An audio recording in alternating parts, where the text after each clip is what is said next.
Assalamualaikum warahmatullahi wabarakatuh dan salam sejahtera. Saya Nurul Khatijah Sohana binti Ramli, merupakan pelajar pendidikan jarak jauh jurusan pengurusan awam Cawangan Ipoh. Jadi pada hari ini saya ingin memberikan pendapat dan pandangan tentang tajuk iaitu pembinaan negara, bangsa, dan kita akan kaitkan tajuk tersebut dengan negara kita iaitu Malaysia. Okey, apa itu maksud negara? Negara adalah sebuah negara yang harus mempunyai seorang ketua, undang-undang dan perlembagaan. Dan uniknya di Malaysia ni, kita mengamalkan demokrasi berparlimen di bawah pemerintahan raja berperlembagaan. Ketua negara Malaysia pula adalah Duli Yang Maha Mulia yang Seri Paduka Baginda Yang di-Pertuan Agong. Jadi perbezaan negara kita, sebagai contoh negara jiran kita Indonesia, mereka merupakan sebuah negara republik yang mana ketua mereka adalah presiden. Tapi di Malaysia pula ketua kita adalah Yang di-Pertuan Agong. Ni kita ada sistem pergiliran di mana Malaysia adalah satu-satunya negara yang mengamalkan sistem pergiliran, iaitu Tuan Agong dilantik setiap 5 tahun sekali. Seterusnya Yang di-Pertuan Agong akan melantik seorang Perdana Menteri untuk memerintah dan mentadbir serta menguruskan hal ehwal pentadbiran di dalam negara. Terjadinya pelantikan Perdana Menteri ini adalah disebabkan oleh parti politik yang paling kuat ataupun yang paling banyak di dalam Dewan Rakyat dan mendapat sokongan majoriti daripada ahli Dewan Rakyat Malaysia. Okey, seterusnya kita nak pergi ke maksud bangsa. Okey, apa itu bangsa?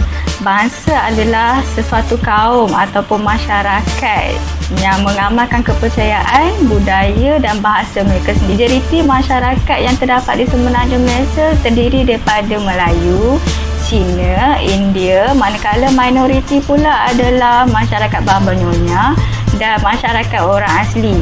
Manakala di Sabah terdiri daripada 32 etnik, manakala di Sarawak pula terdiri daripada 28 etnik kaum, di mana sebagai contoh seperti Kadazan, Dusun, Melanau, Iban, Dayak dan lain-lain. Bangsa itu mempunyai budaya dan agama yang diamalkan.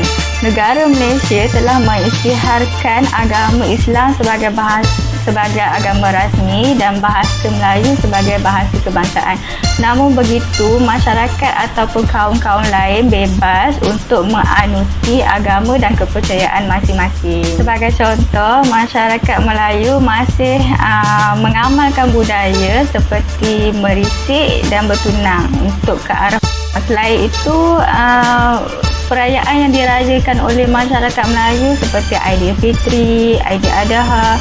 Pakaian rasmi bagi kaum Melayu pula adalah baju Melayu untuk lelaki dan baju kurung untuk perempuan. Perbezaan budaya, perayaan dan pakaian untuk kaum India pula adalah India merayakan Deepavali dan pakaian tradisional diorang adalah dhoti untuk lelaki manakala sari pula untuk perempuan. Masyarakat Cina pula, mereka punya kepercayaan dan adat yang paling diketahui umum adalah Feng Shui. Feng Shui ini adalah di mana aliran positif terutamanya dalam kediaman. Masyarakat Cina percaya bahawa Feng Shui ini adalah untuk membawa tuah kepada hidup mereka. Perayaan yang dirayakan oleh masyarakat Cina adalah Gongsi Fat Chai. Pakaian tradisional mereka pula adalah Cheongsam bagi kaum perempuan dan sampu untuk lelaki. Selain daripada perbezaan budaya dan kepercayaan, Malaysia juga Nah, seronoknya di Malaysia ni kita dapat menikmati berbagai-bagai jenis makanan. Sebagai contoh, masyarakat Melayu, bukan sahaja Melayu, malah masyarakat lain juga paling menggemari nasi lemak.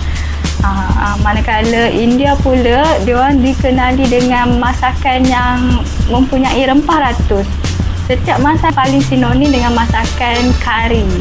Manakala Cina pula adalah seperti dimsum dan kuih bulan yang kita dapat nampak dan lihat bila waktu perayaan. So, kesimpulannya, pembinaan negara bangsa mengikut perspektif Malaysia adalah setiap bangsa atau kaum itu sendiri perlu memahami ataupun mengambil tahu setiap perbezaan yang terdapat dalam satu-satu kaum tersebut.